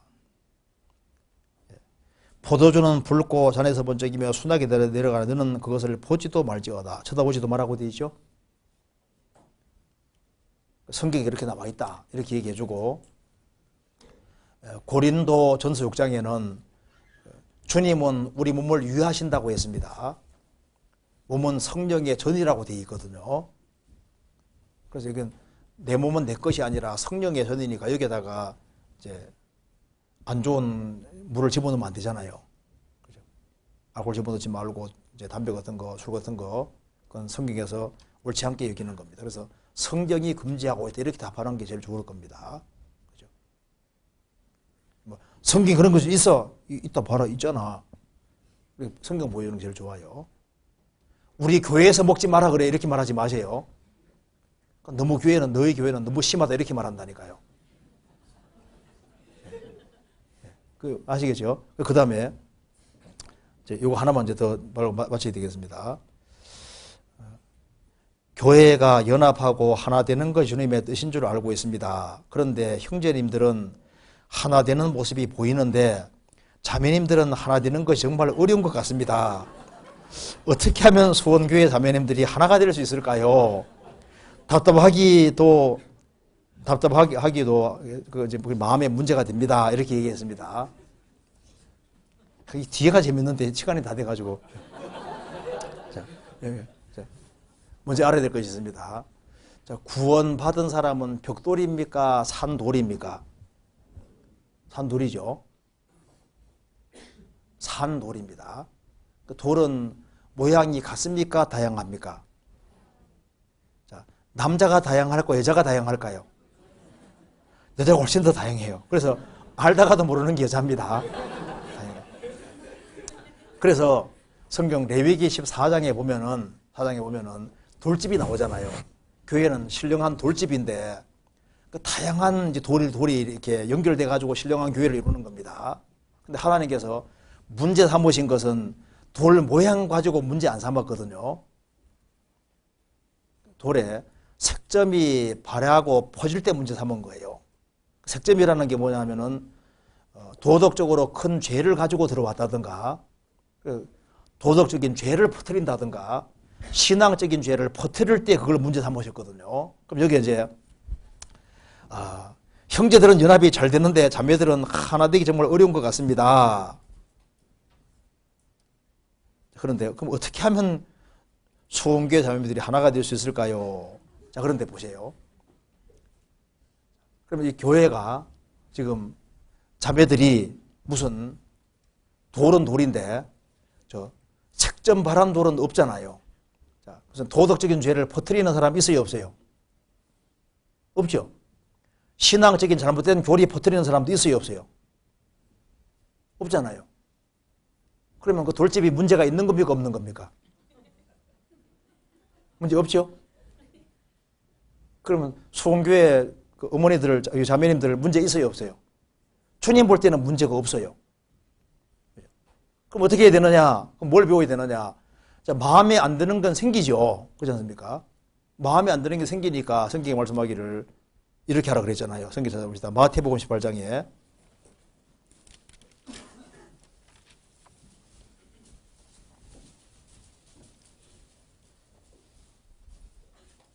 21절에 그때 베드로가 나와 가로되 주여 형제가 내게 죄를 범하면 몇 번이나 용서해 주리이까? 7번까지 하오리이까?